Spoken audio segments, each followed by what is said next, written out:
everybody out there in YouTube land. PiperDoug in the field again. Bales, yeah, still at hay. So this video is going to be sort of a call out to everybody out there that watches the farm videos. Got some questions about balers, so I'll show you what I'm talking about. So this is our baler. It's a BR780A New Holland behind the 6180. This tractor. It's better than the last one, because the last one was a sack of poop. But this video is about this. So 780A is just a 780 with updated bearings or some nonsense. I don't know. They just make the crap up as they go. It's a decent baler. Hopefully you can catch me in the wind as I go around here. It is a bit blustery.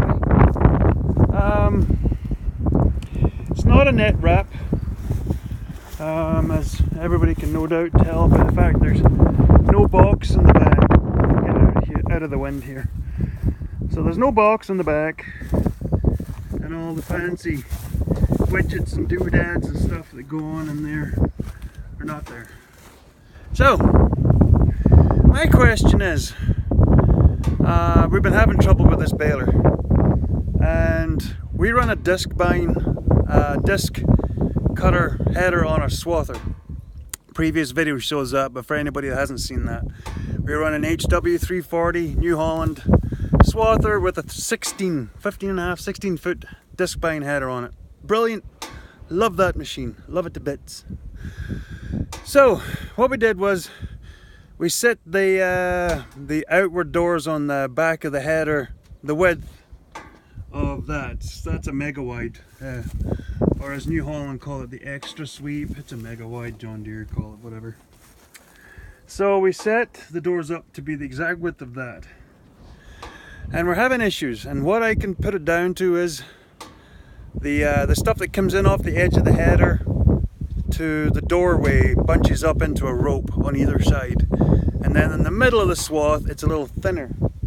As you can tell, these bales are all net wrap. We have a customer that he comes and bales this field for us, and then he keeps every 6th or 7th bale. I don't know how it works. We've changed the prices this year, have gone up, so we've changed our prices, so it works out.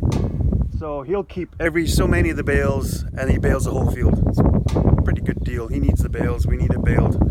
I have other stuff that I was doing at the other farm, but we've had issues. So what was happening was, when you were starting a core, the first about a foot and a half of the core of the bale, these belts would travel inwards and get stuck up on this comb, and then the belts would either try and flip over, or they would overlap down here and get jammed up.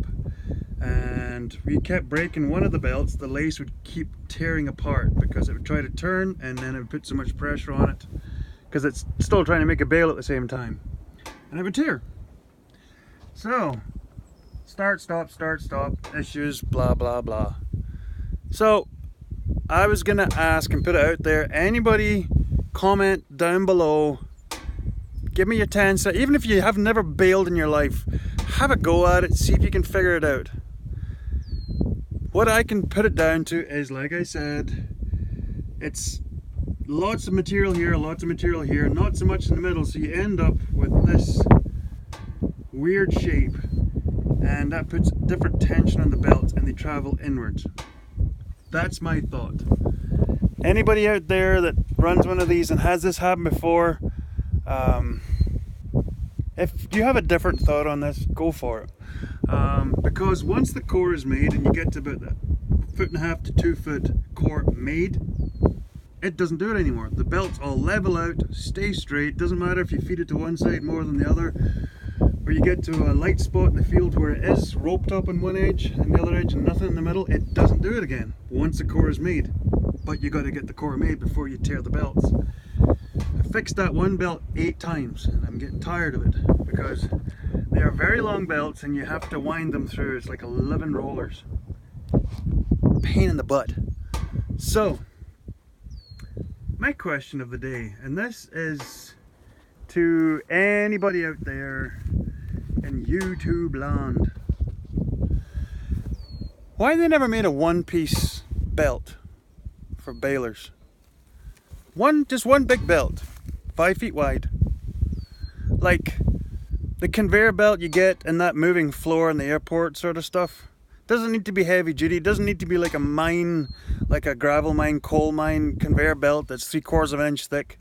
Just needs to be a 1/4 inch, 3/8, no more than that. 5 feet wide, and then just one big lacing, and then you never have to deal with this because it's across the whole thing, so it can't go anywhere. It's one piece, so it can't bunch up on itself. If you do poke a hole in it, I'm fairly sure you can glue in a patch or stitch in a patch or something like that, but has anybody ever heard of that? I can't get anybody to ever give me a straight answer on that. Why nobody ever came up with a one-piece belt for these? Any make, any company, New Holland, John Deere, whatever company, aftermarket company that makes those belts. I'm just really interested. Anybody that watches this video does, like I said, don't need to be a farmer. Anybody that has an inkling of the physics, or even knows somebody, you know, that really weird cousin Trevor that works all by himself, and you know, he's in that factory, he happens to have a connection with somebody in the trade, and just, oh yeah, that PiperDoug guy, he's like us now. So, anybody out there in YouTube land, if you've ever heard of a company that makes a belt 5 feet, so 60 inches, whatever that is in centimeters if you're metric or whatever, 60 inches wide, and don't quote me on this, but it would have to be around about 30 feet. I'll have to measure it. So it would have to be quite long, and then yeah, I would just add on, because I have the lacing gizmo that puts the joins on these, so I could make up one even if it's like a whole bunch, like there's 8 belts there. So even if I had to put 8 lacings on there to join the one big belt together, I'd do it. Because like I said, it's just putting good money after bad money fixing these belts, and the hassle of stitching these belts back through all these rollers is a pain in the butt.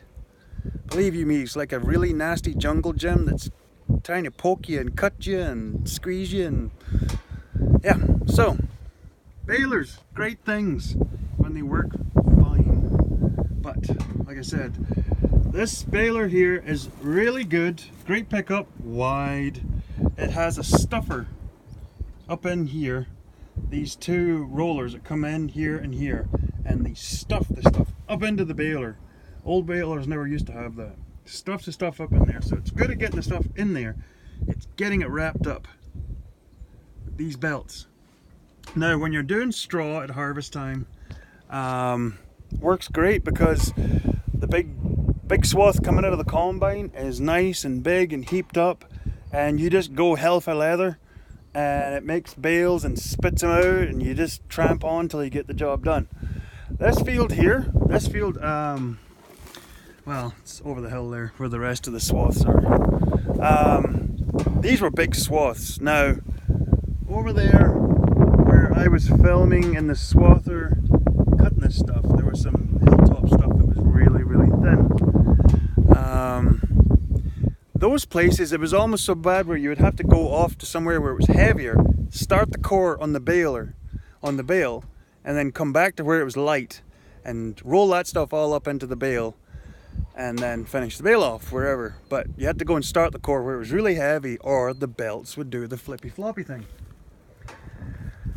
Yeah, I almost fixed it with a box of matches at one point. Insurance company, I never said that. That wasn't me. It was the wind.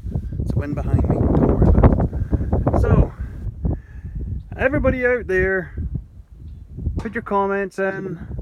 tell me, and yes I know, if you paint it green it probably would work better. I would probably not have to argue with you on that, because John Deere make great balers. Round balers make great balers. I used to have a 535 John Deere baler. Brilliant baler, just getting old, and plus that model didn't have the stuffer in the bottom, so when you got into really dry stuff or straw, it had a hard time starting a core. The newer ones, the 567s and up, yeah, they make great bales, but they're a lot of money. This one here was probably half the price of a new John Deere, but it's because we have one of these, predominantly that we have one of these. Probably would change my mind now. Like I said, the baler does work good, it's just the belts. So, homework to everybody out there in YouTube land.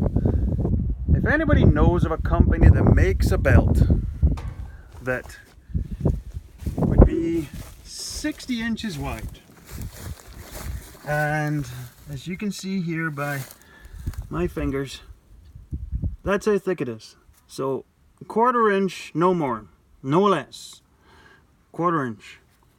And yeah, these are 7 inches wide I think, but like I'm saying, I'm talking about one that will go the whole thing, because I'm sick and tired of doing this. This is a patch that's growing bigger and bigger, because every time you join it you have to cut a piece off.